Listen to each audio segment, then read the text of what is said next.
ఓం Shri Sairam.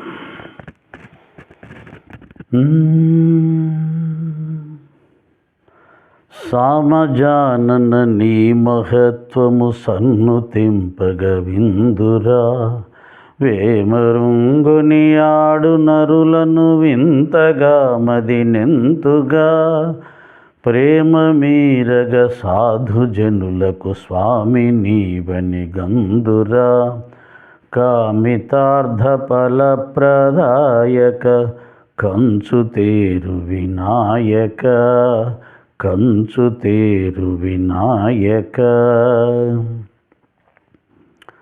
Yeah కుందేందు తుషారహారధవళ, యా శుభ్రవస్త్రావృత, యా వీణావరదండమండితకర, యా శ్వేతపద్మాసన, యా బ్రహ్మాచ్యుత శంకర ప్రభృతిభిర్దేవై సదా వందిత, సా మాం పాతు సరస్వతి భగవతి నిశ్శేషజాడ్యాపహ.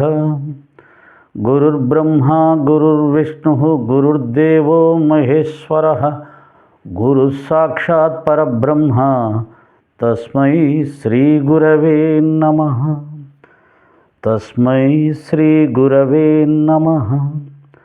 సదానింబవృక్షస్య మూలాధివాసాత్ సుధాస్రావినం తిక్తమప్యప్రియంతం, తరుం కల్పవృక్షాధికం సాధయంతం, నమామీశ్వరం సద్గురుం సాయినాథం, నమామీశ్వరం సద్గురుం సాయినాథం. శ్రీ సచ్చిదానంద సమర్థ సద్గురు సాయినాథ్ మహారాజ్ కీ జై. సాయి బంధువులారా, ఆత్మస్వరూపులారా, ప్రేమస్వరూపులారా, హైందవ సోదరులారా, సనాతన ధర్మ ప్రేమికులారా, అందరికీ నమస్కారం. పొద్దున్నే ఇలా కొన్ని ఆధ్యాత్మిక విషయాలు మాట్లాడుకోవడం ఒక సాధనగా నాకు బాబాగారు ఇచ్చారు. అది మీలాంటి సహృదయులతో, భక్తులతో, సాధకులతో పంచుకోవడం ఒక అదృష్టంగా నేను భావిస్తాను. ఇప్పుడు మనం ఏం మాట్లాడుకుందామంటే, ఎందుకు మన దక్షిణ భారతదేశంలో సంతు సాధువుల గురించి కానీ, అవధూతల గురించి కానీ, సిద్ధపురుషుల గురించి కానీ అవగాహన చాలా తక్కువ మనకు. బాబాగారు ఉభయ తెలుగు రాష్ట్రాల్లోకి విరివిగా ప్రవేశించిన తర్వాత వారి ద్వారా అవధూతలంటే ఎవరు, వాళ్ళ జీవన విధానం ఎలా ఉంటుంది, వాళ్ళని గుర్తించడం వల్ల వారి స్థాయి ఏమిటి, వారు ఎంత గొప్ప ప్రభావం కలిగినటువంటి వారు, ఇవన్నీ కూడా బాబాగారి ద్వారా, అంటే బాబాగారు ఆంధ్రప్రదేశ్లో ప్రవేశించి కొంతమంది భక్తుల ద్వారా, బివి నరసింహస్వామి గారి ద్వారా, ఎకరాల భరద్వాజ మాస్టర్ గారి ద్వారా, ప్రతి నారాయణరావు గారి ద్వారా,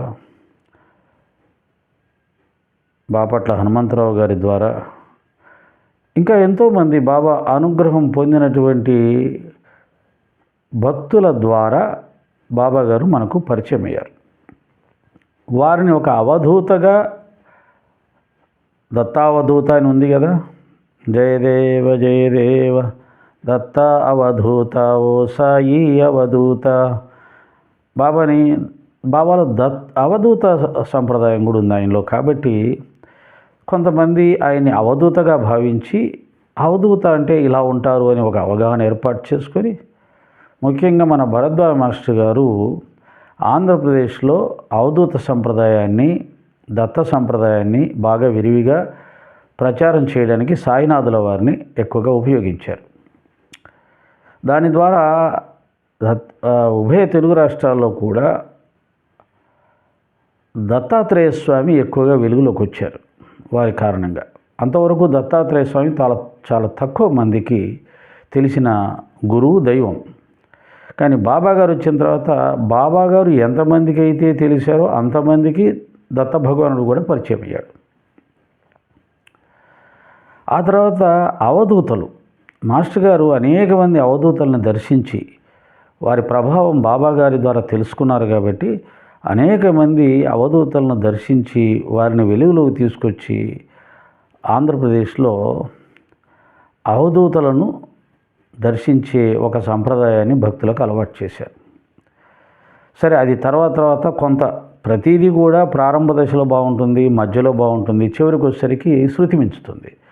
ఆ శృతి మించడం ఎలా అయిందంటే దేవతలను పక్కన పెట్టేసేసి అవధూతలే గొప్పవాళ్ళు, అవధూతలతో ఉంటే చాలు, అవధూతలు దర్శనం చేసుకుంటే చాలు, వారి అనుగ్రహం ఉంటే చాలు అనే కాడికి వెళ్ళిపోయారు కొంతమంది. అది కొంతమందికి ఇబ్బంది అనిపించింది. అరే, మన రాముడు కృష్ణుడు ఉండగా వీళ్ళేంటి అవధూతలు అంటూ వెంటబడతారు, వాళ్ళేం రాముడి కంటే కృష్ణుడి కంటే ఎక్కువనా అనే ఒక పోలిక వచ్చేసి అది కూడా కొంత ఇప్పుడు ఉన్నటువంటి వాతావరణానికి కారణమైంది. అది చివరికి ఎక్కడికి వెళ్ళిపోయిందంటే మన తెలుగు రాష్ట్రాల్లో కొంతమంది పండితులు అనవచ్చు, మేధావులు అనవచ్చు, లేదా వారు కూడా భక్తులు అనవచ్చు, పూజారులు అనవచ్చు, వీళ్ళందరూ ఏం మాట్లాడే కాడికి వచ్చారంటే అసలు అవధూతలు ఎవరు, వాళ్ళ లెక్కేంటి, గురువులేంటి, వాళ్ళ లెక్కేంటి అనేసి గురువులను, అవధూతలను, సిద్ధపురుషుల్ని అందరినీ కూడా తీసి పడేసేసి ఒక రాముడు, ఒక కృష్ణుడు, ఒక శివుడు, దేవతల ఆరాధన మాత్రమే ఉండాలి, వాళ్ళందరూ కంటే కూడా దేవతలే గొప్పవాళ్ళు అనే ఒక కంపారిజన్ తీసుకురావడం అనేది జరుగుతుంది ప్రస్తుతం. నిజానికి ఉత్తర భారతదేశంలో ఈ మహాత్ముల సంప్రదాయం, సిద్ధపురుషుల సంప్రదాయం, గురు సంప్రదాయం ఎక్కువగా ఉంటుంది. ఎందుకంటే రామచంద్రుడు జన్మించింది అక్కడే కదా, ఉత్తర భారతంలోనే కదా. కాబట్టి ఋషులు, తపస్సంపన్నులు, సిద్ధపురుషులు, యోగులు, ఇప్పుడు మనం వింటున్నటువంటి నాగసాధువులు, అఘోరాలు, అవధూతలు, వీళ్ళందరూ కూడా ఉత్తర భారతదేశంలో విరివిగా ప్రజల చేత ఆదరించబడేవాళ్ళు. ఒక రకంగా చెప్పాలి అంటే దేవుడితో సమానంగా వారిని గౌరవిస్తారు. దేవుడి కంటే ఎక్కువగా భావించరు, కానీ దేవుడితో సమానంగా భావిస్తారు. దానివల్ల అక్కడ బ్యాలెన్స్ సరిపోయింది.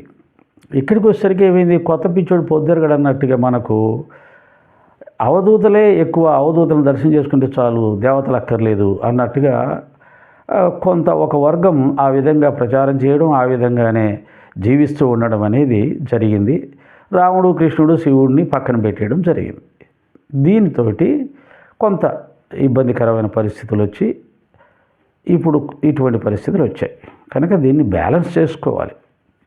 నాకు కూడా అనిపించేది ఏంటంటే ఒక అవధూత కానీ, ఒక గురువు కానీ, ఒక యోగి కానీ ఎవరైనా సరే వారు ఆ స్థాయికి ఎలా వచ్చారయ్యా అంటే భగవంతుని ఆరాధన చేసి, భగవంతుని ప్రేమించి, భగవంతుని ధ్యానించి, భగవంతుని కోసం తప్పించి నిరంతరం భగవత్ తత్వంలో ఉంటూ ఆ స్థాయికి వచ్చారు. కాబట్టి భగవంతుడి కంటే ఎక్కువ ఎలా అవుతారు? ఏ భగవంతుని అయితే పట్టుకొని వారు ఆ స్థాయికి వచ్చారో ఆ భగవంతుని మనం కూడా పట్టుకోవాలి, వారు పట్టుకున్నట్టుగా తెలుసుకొని పట్టుకోవాలి. వారు భగవంతుని ఎలా పట్టుకొని ఆ స్థాయికి వెళ్ళారో తెలుసుకోవడానికి, వారి దర్శనం చేసుకోవడానికి వెళ్ళాలి.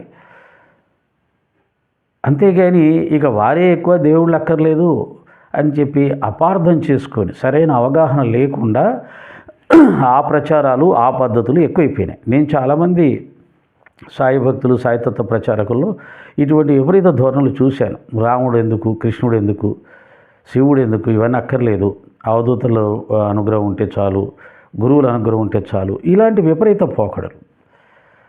ఇది కరెక్ట్ కాదు. నిజమే, కొంతమంది అన్నట్టుగా గురువు ఎవరయ్యా, గురువు ఎందుకయ్యా అంటే గురువు దైవాన్ని చూపించటానికి అని శాస్త్రం చెప్తుంది. దైవాన్ని చూపించేవారు ఎవరయ్యా అంటే గురువు. కాబట్టి గురువును నువ్వు పట్టుకొని గురువు ద్వారా దైవాన్ని చూసే ప్రయత్నం చేయాలి తప్ప అసలు దైవమే అక్కర్లేదు, గురువు చాలు అనే వాళ్ళని కూడా నేను చూశాను. ఓ 10 సంవత్సరాల క్రితం అటువంటి వాళ్ళతో నేను సహవాసం చేశాను. అప్పుడు కూడా నేను చెప్పేవాడిని, కానీ అది ఎవరికి ఎక్కేది కాదు, ఎవరికి ఎక్కదు. ఒక దాన్ని పట్టుకొని వేలాడుతూ ఇంకా అదే సత్యం అనుకునే వాళ్ళకు ఏం చెప్పినా ఎక్కదు. బాబాని ప్రేమించే వాళ్ళకు చెప్పినా ఎక్కదు, బాబాను ద్వేషించే వాళ్ళకు చెప్పినా ఎక్కదు. అలా కాదు, ఎప్పుడు కూడా ఒక ఆధ్యాత్మిక సాధకుడు, భక్తుడు తెలుసుకునే ప్రయత్నం చేయాలి తప్ప నాకంతా తెలిసిపోయింది, నేను ఇక్కడే నిలబడిపోతాను అంటే చివరికి వాడు ఒక మూర్ఖుడుగా మిగిలిపోతాడు. ఆధ్యాత్మికంలో కానీ, భౌతికంలో కానీ నాకంతా తెలిసిపోయింది, ఇంకెవరూ నాకు చెప్పక్కర్లేదు, నేను తెలిసిన చోటే ఉండిపోతాను అంటే వాడు ఒక మూర్ఖుడిగా తయారవుతాడు. అయితే దురదృష్టం ఏంటంటే ఈ కాలంలో అసలు ఏమీ తెలియని వాళ్ళు చాలామంది ఉన్నారు. ఎందుకని? పరిగెట్టే ప్రపంచంలో ఉన్నాం కదా. పొద్దున్న లేస్తే డబ్బులు సంపాదించుకోవాలా, జీవితాన్ని పోషించుకోవాలా, పొలాలు స్థలాలు కొనాలా, ఆర్థికంగా బలంగా ఉండాలి, సుఖాలు అనుభవించాలి. ఈ వ్యాపకం ఉన్న వాళ్ళు 99% ఉంటారు. దాంట్లో 1%, ఆ 1% దైవం గురించి తెలుసుకునే ప్రయత్నం చేసేవాళ్ళు ఉంటారు. ఆ 1%లో కూడా ఇంతకుముందు చెప్పినట్టుగా కొంతమంది మూర్ఖ పట్టుదలతోటి వాళ్ళ జ్ఞానంతో దేవుణ్ణి ఆలోచిస్తూ, గురువుని ఆలోచిస్తూ వాళ్ళు ఒక దానికి నిర్ణయానికి వచ్చేసి, అంటే వీళ్ళందరూ పూర్వజన్మలో దైవానికి వ్యతిరేకంగా ఆలోచించిన వాళ్ళు. దేవుడు లేడని కానీ, దేవుడికి వ్యతిరేకంగా కానీ పనిచేసిన ఆత్మలు ఈ జన్మలో అవతరించినప్పుడు దేవుడి గురించి అవసరం లేదు మనకు, రాముడు కృష్ణుడు శివుడు అక్కర్లేదు అని చెప్పేసి ఏదో ఒకరిని వాళ్ళ జీవితంలో ఒక ప్రభావం చూపించిన ఒక మహాత్ముని పట్టుకొని ఈయన చాలు మనకు అనేసి దైవాలను లెక్క చేయకుండా తృణీకరిస్తూ ఉంటారు. ఇలా రకరకాల సంస్కారాలతో ఉంటారు మనుషులు. అర్థం చేసుకోవడం చాలా కష్టం. అయితే ఇక్కడ ఏమవుతుందంటే, ఏమీ తెలియని వాడు కొద్దిగా తెలిసిన వాడిని ఆశ్రయిస్తున్నారు ఈ కాలంలో. ఆ కొద్దిగా తెలిసిన వాడు మూర్ఖుడైతే వాళ్ళందరినీ మూర్ఖులుగా తయారు చేస్తాడు. అది సమస్య, భౌతికంలో కానీ ఆధ్యాత్మికంలో కానీ. సనాతన ధర్మం అంటే సరిగ్గా అవగాహన లేని, ఏమీ అవగాహన లేని వాళ్ళు, సనాతన ధర్మం అంటే కొద్దిపాటి అవగాహన కలిగి విపరీతంగా సనాతన ధర్మాన్ని, హైందవ ధర్మాన్ని ప్రేమ ఏర్పాటు చేసుకొని దానికి సంబంధించిన జ్ఞానం మాత్రం పొందకుండా సనాతన ధర్మం హైందవ ధర్మ రక్షకులు అనుకుంటూ అంటున్న వాళ్ళ దగ్గరికి ఏమీ తెలియని వాళ్ళు చేరుకొని వాళ్ళు తెలిసి తెలియని జ్ఞానంతో సనాతన ధర్మాన్ని పక్కదారి పట్టిస్తుంటే వీళ్ళందరూ కూడా పక్కదారి పడుతూ పోతుంటారు. ఇది భౌతిక జీవితంలో ఉంది, ఆధ్యాత్మిక జీవితంలో ఉంది. ఇంతకుముందు చెప్పినట్టు ఆధ్యాత్మిక జీవితంలో భగవతత్వాన్ని అర్థం చేసుకోలేక, జ్ఞానం యొక్క అనంతతత్వాన్ని అర్థం చేసుకోలేక, దైవం యొక్క గొప్పతనాన్ని అర్థం చేసుకోలేక, గురువు యొక్క ఆవశ్యకత, అవధూతల యొక్క ఆవశ్యకత, సిద్ధపురుషుల యొక్క ఆవశ్యకత, వారిని పట్టుకొని వారి ద్వారా మనం ఏమి సాధించాలనేది అవగాహన లేక వారితోటే ముగిసిపోయి ఇంకా చాలు అక్కడే ఆగిపోయి, ఎందుకంటే మనకంటే చాలా గొప్పగా కనిపిస్తారు కాబట్టి వారి యొక్క అనుగ్రహం ఉంటే చాలు అనే ఒక భ్రమలో ఉంటూ దైవానుగ్రహాన్ని, దైవ సాక్షాత్కారాన్ని పక్కన పెట్టేస్తారు కొంతమంది. వారిని పట్టుకొని వారు చెప్పిన ఉపన్యాసాలు వింటూ దైవం అక్కర్లేదు అని చెప్పే భావనతో ఉండేవాళ్ళు కొంతమంది. ఇలా ఉంటుంది, రకరకాలుగా ఉంటాయి కదా, యద్భావం తద్భవతి అన్నట్టుగా. అయితే నేను చెప్పదలుచుకున్నది ఏంటి ఈ వీడియోలో అసలు విషయం, ఉత్తర భారతదేశంలో ఈ గురు సంప్రదాయము, నాద సంప్రదాయము, తత్వ సంప్రదాయము, తర్వాత అవధూత సంప్రదాయము, యోగ సంప్రదాయము ఎక్కువ. అటువంటి వారిని చాలా ఎక్కువగా రెస్పెక్ట్ చేస్తారు. వారి ద్వారా భగవంతుని చేరుకునే ప్రయత్నం చేస్తారు. వారిని ఆశ్రయించి భగవత్ సాక్షాత్కారానికి వారి అనుగ్రహం తప్పనిసరి, వారి మార్గనిర్దేశకత్వం తప్పనిసరి. వారు చెప్పిన పద్ధతుల్లో నడిస్తే భగవంతుని పట్టుకోగలుగుతాం. సొంతంగా భగవంతుని ఎవరు పట్టుకోలేరు. సొంతంగా భగవత్ సాక్షాత్కారం, ఆత్మసాక్షాత్కారం ఎవరు పొందలేరు. అది శాస్త్రం చెప్పేసింది. గురువు లేకుండా జన్మరాహిత్యం కానీ, మోక్షం కానీ, ఆత్మసాక్షాత్కారం కానీ జరగదు అని గురుగీతలో పరమేశ్వరుడు డిక్లేర్ చేశాడు. అందుకనే కబీర్ మహాశయుడికి కూడా గురువు ద్వారానే ఆత్మారాముడు లభించాడు. అందుకని ఆయన ఏమంటాడంటే, నాకు భగవంతుడు నా గురువు దర్శనం ఇస్తే నేను మొదట గురువుకే నమస్కారం పెడతాను. ఎందుకంటే భగవంతుడిని దర్శింపచేసుకునే స్థాయి నాకు గురువు ద్వారానే లభించింది. నా ఆ అదృష్టానికి వారే కారణం కనుక నేను ముందు నమస్కారం గురువుకు పెడతాను అన్నారు. అందుకనే మన సనాతన ధర్మంలో కూడా గురువుకు, అది ఉత్తర భారతదేశంలోనే పుట్టింది కదా. ఎందుకంటే గురువులు, అవధూతలు, సిద్ధపురుషులు, యోగీశ్వరులు, ఋషులు, మునులు అంతా అక్కడి సంప్రదాయం కాబట్టి గురుర్ బ్రహ్మ, గురుర్ విష్ణు, గురుర్దేవో మహేశ్వర, గురు సాక్షాత్ పరబ్రహ్మ. గురువుని బ్రహ్మ, విష్ణు, మహేశ్వర స్వరూపుడుగాను పరబ్రహ్మగాను ఉత్తర భారతదేశంలో వర్ణించడం జరిగింది. ఆ స్థాయి ఇవ్వడం జరిగింది.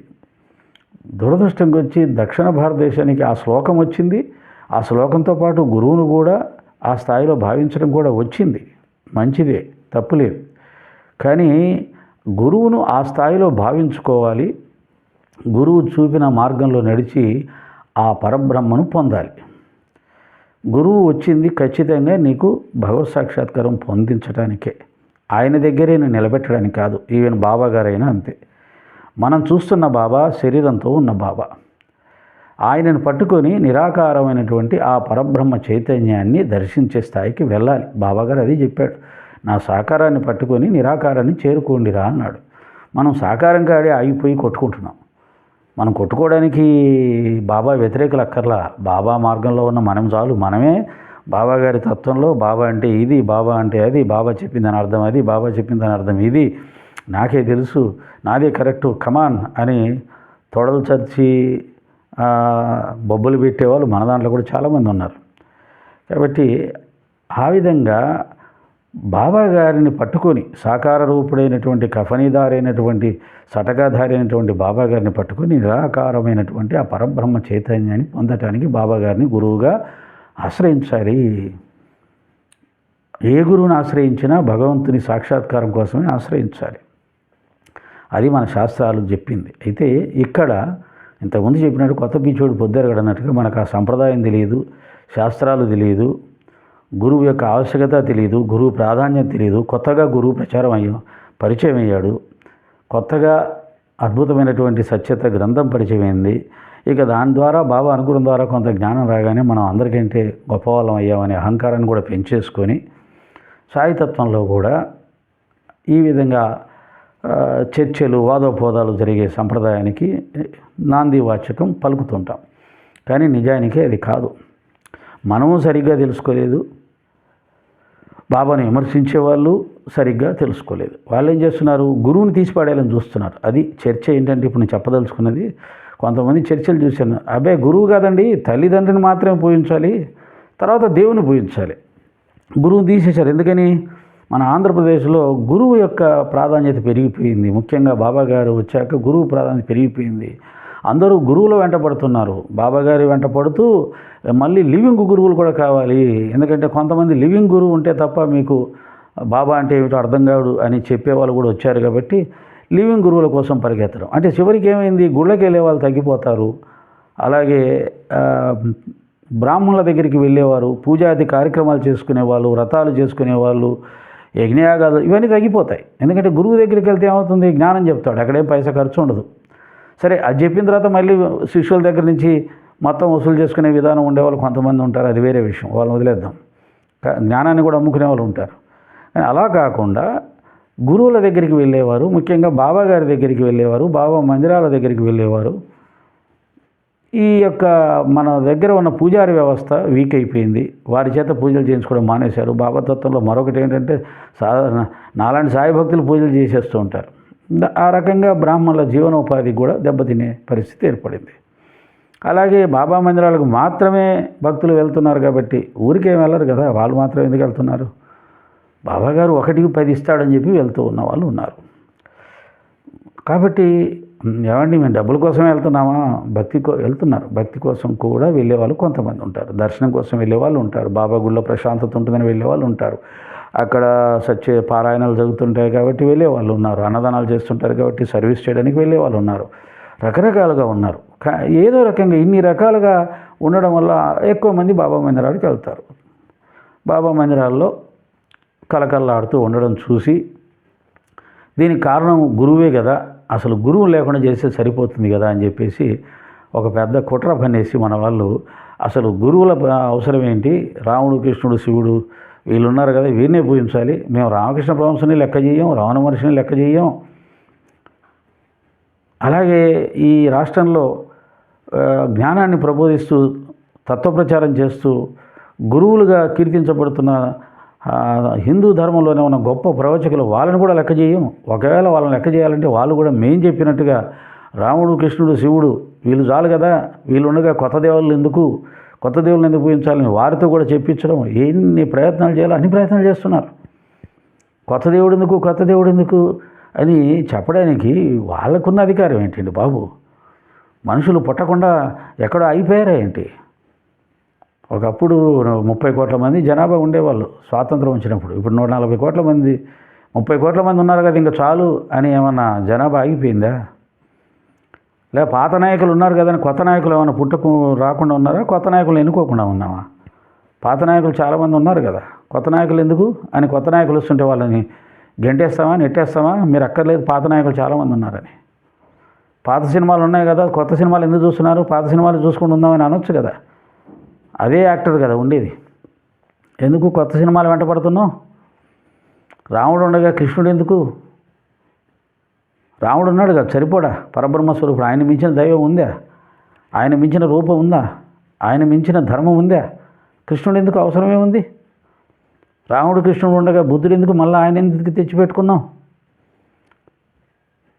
పోనీ బుద్ధుడు ఉన్నాడు, శంకరాచార్య గారు ఎందుకు తెచ్చిపెట్టుకున్నాం? ఎందుకంటే బుద్ధ భగవానుడు చెప్పాడు అన్నిటికీ మూలం కోరికలు అన్నా నిజమే, దాన్ని మించిన జ్ఞానం ఏం లేదు. కోరికలు లేకుండా ఉంటే మనిషి హ్యాపీగా ఉండొచ్చు, అంతకంటే జ్ఞానం ఇంకేముంది? ఇంకా మీరెందుకు, మీరు చెప్పాల్సింది ఏముంది అని ఏమన్నా అంటావా? శంకరాచార్యులు అవి వెళ్ళిపోయిన తర్వాత మళ్ళీ స్వామి వివేకానంద ఎందుకు? ఆయన చెప్పాడండి, ఆయన చెప్పిన వేదాలు ఉన్నాయి, మళ్ళీ మీరేం చెప్పక్కర్లేదు అంటావా ఏంటి? ఎప్పటికప్పుడు ధర్మము తగ్గుతూ ఉంటుంది. మళ్ళీ ఒక మహానుభావుడు వచ్చి ఆ తగ్గిన ధర్మాన్ని మళ్ళీ పైకి తీసుకొస్తూ ఉంటాడు. పరిత్రాణాయ సాధూనా వినాశాయ చ దుష్కృతాం ధర్మ సంస్థాపనార్థాయ సంభవామి యుగే యుగే. ఇది సాక్షాత్తు నారాయణుడు చెప్పినటువంటిది. ఎప్పుడు ధర్మం నశిస్తే అప్పుడు నేను అవతరిస్తాను. ఒక్కోసారి దుష్ట శిక్షణ చేస్తాను, ఒక్కోసారి గురుస్వరూపంగా అవతరించి దుష్టులను శిక్షణ ఇచ్చి వారిని సరైన మార్గంలో పెడతాను అని చెప్పాడు. ఈ మాత్రం తెలుసుకోకుండా కొత్త ఎందుకు? పాత హీరోయిన్లు చాలామంది ఉన్నారు, మా హీరోయిన్లు చాలామంది ఉన్నారు, మళ్ళీ మీరెందుకు హీరోయిన్లు కావాలని వస్తుంటారు కొంతమంది? అవసరం లేదు కదా. అలాగే సనాతన ధర్మం గురించి చెప్పే మహానుభావులు, పీఠాధిపతులు, సాధు సత్పురుషులు, సన్యాసులు ఉన్నారు. మళ్ళీ మీరెందుకు ప్యాంటు షర్ట్ వేసుకొని వచ్చి నోటికి వచ్చినట్టుగా మాట్లాడే సంప్రదాయాన్ని తీసుకొచ్చారు? మీరెందుకు? ఉన్నారు కదా మా స్వామీజీలు చాలామంది ఉన్నారు, వాళ్ళు చెప్తున్నారు కదా, మళ్ళీ మీరెందుకు వచ్చారు? అంటే వాళ్ళకంటే మీరు ఏదో కొత్తగా చెప్తామని కదా. వాళ్ళని వదిలేసి మీరు చెప్పేది బ్రహ్మాండంగా ఉంది, భజగోవిందం అందరూ చప్పట్లు కొడుతున్నారు. అంటే మీరేదో ఒక కొత్తగా చెప్తున్నారని కదా, వారు చెప్పండి మీరేదో చెప్తున్నారని కదా. సనాతన ధర్మం గొప్పతనం తెలిసిన వాళ్ళు లేరా? ఇప్పుడు ఆ విధంగా ఎవరి పాత్ర వారు చేస్తూ ఉంటారు, కొత్త వాళ్ళు వస్తుంటారు, చెప్తుంటారు. పాత కనుమరుగై మనం రాముడు చెప్పిన ధర్మాన్ని ఆచరించి ఉంటే కృష్ణుడు రావాల్సిన అవసరం లేదు. కృష్ణుడు చెప్పిన గీతనే సక్రమంగా అర్థం చేసుకుని ఉంటే బుద్ధ భగవానుడు రావాల్సిన అవసరం లేదు. బుద్ధ భగవానుడు చెప్పిందే సక్రమంగా ఆచరించి ఉంటే దాని పక్కదారి పట్టించారు కాబట్టి మళ్ళీ శంకరుడు రావాల్సి వచ్చింది. ఆ శంకరుడు చెప్పిన వేదాల ప్రకారంగా చక్కగా అందరం కలిసిమెలిసి జీవించి ఉంటే ఈ భేదాలు రాకుండా ఉంటే మళ్ళీ మనకు పరాయి మతాల వాళ్ళు ఈ దేశం మీద దండయాత్ర చేసేవాళ్ళు, చీల్చేవాళ్ళు కాదు. మన యొక్క మతం యొక్క సనాతన ధర్మం యొక్క శక్తి అంతా కోల్పోయే వాళ్ళం కాదు. మళ్ళీ దాన్ని మేలుకొల్పడానికి స్వామి వివేకానంద లాంటి ఆధ్యాత్మిక సింహం అవతరించాల్సిన అవసరం వచ్చేది కాదు. మతాల పేరు మీద తనుకొని చస్తూ ఉంటే, దేవుళ్ళ పేరు మీద తనుకొని చస్తూ ఉంటే రామకృష్ణ పరమహంస లాంటి అవతారం అవతరించి దేవుడు ఒక్కడే అని మొట్టమొదటి చెప్పింది వారే. ఆ తర్వాత బాబాగారు తీసుకున్నారు ఆ స్లోగన్ని. కాబట్టి ఈ విధంగా ఎప్పటికప్పుడు ధర్మము మనమే చేసేది, మనలాంటి వాళ్ళమే ధర్మాన్ని నాశనం చేసేది. కొత్త వ్యాఖ్యానాలు చేస్తూ స్వార్థంగా మన స్వార్థం కోసం ధర్మాన్ని అనగదొక్కి మన స్వార్థం కోసం అధర్మాన్ని పెంచుతుంటాం. అలా జరిగినప్పుడల్లా మళ్ళీ ఒక అవతారం వస్తుంది. ఆ కాల మాన పరిస్థితులకు అనుగుణంగా కొన్ని చిన్న మార్పులు చేసి ధర్మాన్ని అందిస్తుంది. ఆ విధంగా బాబాగారు వచ్చిన తర్వాత పూజలు, వ్రతాలు, దీక్షలు, యజ్ఞాలు, యాగాలు, తీర్థయాత్రలు ఇదే భక్తి అనుకుంటుంటే కాదు. సకల ప్రాణికోటిని ప్రేమించటం భక్తి, సేవ చేయడం భక్తి, ధనం మీద, స్త్రీ మీద వ్యామోహాన్ని విడిచిపెట్టి ఆధ్యాత్మికంగా సాధనలు చేసి మన సనాతన ధర్మంలో ఋషులు ఆచరించిన ఆత్మసాక్షాత్కారాన్ని పొందడం ముఖ్యం. దాని ప్రాధాన్యత తెలుసుకోండి. అది కావాలి అంటే గురువు ఆవశ్యకత ఎంతైనా ఉంది. గురువు లేకుండా జీవితం నడిస్తే అది అనేక పాపాలకు కారణమవుతుంది అని మన ఉత్తర భారతదేశంలో ఉన్న గురు వ్యవస్థని, అవధూత సిద్ధాంతాలని కొన్నిటిని మన దక్షిణ భారతంలో మనకు పరిచయం చేయడానికి ఆయన వచ్చారు. భక్తిని సులభతరం చేయడానికి వచ్చాడు. కావలసింది స్నానం, సంధ్యాని, నియమాలు, నిష్టలు కాదు. మానసిక పవిత్రత ముఖ్యం,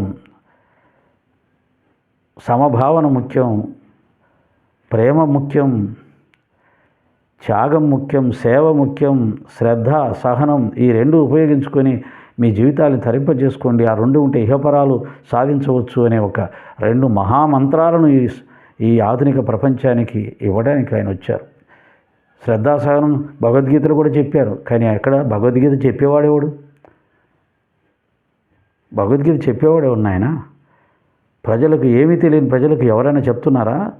పీఠాధిపతులు, సాధులు, సన్యాసులు వాళ్ళ పీఠాలకు పరిమితమై, ఆశ్రమాలకు పరిమితమై, జ్ఞానం లేక జ్ఞానశూన్యులై దుఃఖంలో మగ్గిపోతున్న సాధారణ మానవులకి జ్ఞానం అందించడానికి కింది స్థాయికి వచ్చిన మహానుభావులు ఎవరో ఉన్నారో వాళ్ళే లోకంలో దేవుళ్ళుగా, నాయకులుగా, గురువులుగా ఎదుగుతారు. చాగంటి కోటేశ్వరరావు గారు, గరికపాటి గారు, సామవేద షణ్ముఖ శర్మ గారు, మీ గురువు గారు, వీరు ప్రజలకు దగ్గరైనంతగా పీఠాధిపతులు, సన్యాసులు ఎవరు కాలా. వీరికి ఉన్నంత గుర్తింపు ప్రజల్లో ఎవరికీ లేదు. ఆ విధంగా ఎంతో ప్రజలకు దగ్గరగా వచ్చిన వ్యక్తి స్వామీజీల్లో పరిపూర్ణానంద స్వామి, పరిపూర్ణ సరస్వతి అనుకుంటా, లేదా పరిపూర్ణ స్వామి, కాకినాడ పీఠాధిపతి చిన్నజీర స్వామి గారు, వీరు ప్రజలకు దగ్గరగా వచ్చారు. అలాగే ప్రవచకులుగా ఇందాక చెప్పిన ఆ మహనీయులు దగ్గరికి వచ్చారు. వారి ద్వారా హిందువులు జాగృతమయ్యారు. మీరేమో వారిని కూడా లెక్క చేయకుండా మాట్లాడే స్థితికి మీరు వెళ్ళిపోయారు. అంటే కొద్దిగా ఏదైనా చేసేటప్పుడు దూరదృష్టితో చేస్తే అంతా మంచిగా జరుగుతుంది. కాబట్టి ఉత్తర భారతదేశంలో గురు సంప్రదాయం, అవధూత సంప్రదాయం, యోగ సంప్రదాయం, నాద సంప్రదాయం ఉంది. అదే సంప్రదాయం మన యొక్క ఆంధ్రప్రదేశ్కు కూడా పరిచయం చేయబడింది బాబాగారి ద్వారా. కాకపోతే దాన్ని నిలబెట్టుకోవాలి, దాన్ని జాగ్రత్తగా అవగాహన చేసుకొని ఆచరించాలి. దైవ సాక్షాత్కారం కోసం, ఆత్మ సాక్షాత్కారం కోసం సద్గురువులను, మహాత్ములను దర్శనం చేసుకోవాలి. వారు చూపిన మార్గంలో, వారు చెప్పిన పద్ధతుల్లో దాన్ని పొందే ప్రయత్నం చేయాలి తప్ప భగవంతుని నిర్లక్ష్యం చేసి, మన సనాతన ధర్మంలో వెలిసిన మందిరాలను కూడా నిర్లక్ష్యం చేసి, గురువులకు, అవధూతులకు మాత్రమే ప్రాధాన్యత ఇస్తూ పోతే ఈ సమస్యలు సమాజంలో ఎప్పుడూ వస్తూనే ఉంటాయి. ఇప్పుడే కదా, ఇక ముందు కూడా వస్తూనే ఉంటాయి. అన్నిటినీ బ్యాలెన్స్ చేయవలసిన అవసరం హిందూ సోదరులందరికీ ఉంటుంది. బాబా మందిరాలలాగే ఇతర మందిరాలకు కూడా వెళ్ళడానికి టైం లేకపోయినా ఆ మందిరాలకు కావాల్సిన పోషణ బాధ్యతను హిందువులు తీసుకోవాలి. ఈ అవేర్నెస్ కూడా హిందువులకు కలగాలి. ఈ అవేర్నెస్ కలిగించాలి. సనాతన ధర్మాన్ని, హైందవ ధర్మాన్ని కాపాడాలనుకునే వాళ్ళు సాయి భక్తుల్లో, హిందూ సమాజంలో ఈ అవేర్నెస్ కలిగించాలి తప్ప లేనిపోని బాబా గారిని తక్కువ చేయడం, వారిని తక్కువ చేసి ఏదో సాధిద్దాం అనుకుంటే అది ఎప్పటికీ జరగదు. వారిని తక్కువ చేసి, వారి మందిరాలను తక్కువ చేసి, వారి మందిరాల మీద విద్వేషం పెంచుకొని విద్వేషాన్ని రగల్చడం ద్వారా ఎప్పుడూ ఫలితం రాదు. అది దుర్మార్గ ఫలితమే వస్తుంది. హిందూ మతానికి నష్టం కలిగించే ఫలితమే వస్తుంది. కాబట్టి అందరూ జాగ్రత్తగా సంయమనంతో మనం ఆలోచించుకుంటూ వెళ్ళాలి. సాయి భక్తులు కూడా ఇతర దేవాలయాలను పోషించడం, మన సనాతన దైవాలను మర్చిపోకుండా ఉండటం ఒక జీవితంలో మన బాధ్యతగా మనం భావించుకొని చెయ్యాలి. కోరికలు తీరుస్తున్నాడు కదా అని బాబా గారిని పట్టుకొని రాముడు, కృష్ణుడు, శివుని, అమ్మవారి దేవాలయాన్ని వదిలేయడం అనేది అది కూడా తప్పే. వాళ్ళన్న అనే దాంట్లో కూడా ఖచ్చితంగా సత్యం ఉంది. కాబట్టి మనం కోరికలు తీరుస్తున్నాడు బాబా, తప్పు లేదు. దానికోసం బాబా మందిరానికి వెళ్దాం, నమస్కారం పెడదాం, దక్షిణ సమర్పిద్దాం. అదే సమయంలో మన సనాతన దైవాలు, మన ధర్మానికి మూలమైనటువంటి వాళ్ళు, మన తాతలు తండ్రులు ఆరాధించినటువంటి దైవాలు, మన తాతల తండ్రుల కుటుంబాలని వారు అనుగ్రహించడం వల్లనే ఈనాడు మనం హాయిగా ఉన్నాం, మన కుటుంబాలు హాయిగా ఉన్నాయి. కాబట్టి గతాన్ని ఎప్పుడు మర్చిపోకూడదు. ఈ సంప్రదాయాన్ని బాబాగారు కూడా స్వయంగా మనకు నేర్పించాడు. శ్రీ సాయి సచ్చరిత్రలో వారు ప్రథమంగా శ్రీ గణేశాయ నమ, సరస్వత్యై నమ, గురుభ్యో నమ, ఇష్టదేవతాయ నమ, కులదేవత, ఈ సంప్రదాయం నేర్పించాడు. హేమాడ్పంతగా నేర్పించాడు. నా కులదేవతకు నమస్కరిస్తున్నాను, ఇష్టదేవతకు నమస్కరిస్తున్నాను. అలాగే నా ధర్మాన్ని నిలబెట్టి వ్యాప్తి చేసినటువంటి తుకారాం, నామదేవ్, జ్ఞానదేవ్, ఈ మహానుభావులు అందరికీ నమస్కరిస్తున్నాను. బ్రహ్మ విష్ణు మహేశ్వరులకు నమస్కరిస్తున్నాను. వీళ్ళందరూ నా గురుదేవుడు అని భావించి ఆయనకు చిట్ట చివరి బాబాకు నమస్కరించాడు. ఎంత గొప్ప సంప్రదాయం నేర్పించాడు. ఎప్పుడైతే ఈ సంప్రదాయాలను వదిలేస్తామో, ఆధ్యాత్మిక గౌరవాలను వదిలేస్తామో, గురువు చెప్పిన దాన్ని కూడా నిర్లక్ష్యం చేసి మన ఇష్టారాజ్యంగా ప్రవర్తిస్తామో, అప్పుడు సమాజంలో ఇటువంటి పరిస్థితులు వస్తాయి. కాబట్టి అందరూ ఒక అవగాహనతోటి ఆధ్యాత్మిక మార్గంలో, అలాగే ఈ మత సంప్రదాయాలు, మతాన్ని నిలబెట్టుకోవడాలు, ఇవన్నీ కూడా ఎలా చేస్తే మతం బలంగా ఉంటుందో అలా చేయాలి తప్ప ఏదో కొట్టి భయపెట్టించేసి ఏదో చేస్తామంటే అది ఎప్పుడు కూడా సత్ఫలితాలు ఇంతవరకు ఎప్పుడు ఇలా బలవంతంగా ఎవరిని మార్చలేదు, దేన్ని ఎవరు స్థాపించలేదు. హిరణ్యకశిపుడు, రావణ బ్రహ్మ కంటే గొప్ప వాళ్ళమా? వాళ్ళు నారాయణ నామస్మరణ చేయొద్దంటే నారాయణ స్మరణ ఆగిపోయిందా? దాన్ని ఎవరు ఆపలేరు. కాబట్టి ఎవరి భక్తినో మనం ఆపిచేస్తాం, ఎవరి కీర్తినో వ్యాప్తినో తగ్గించేస్తాం అని బలవంతంగా అనుకుంటే అది ఎప్పటికీ జరగదు. ఓం శ్రీరామ్, జై శ్రీరామ్, జై వీరాంజనేయ.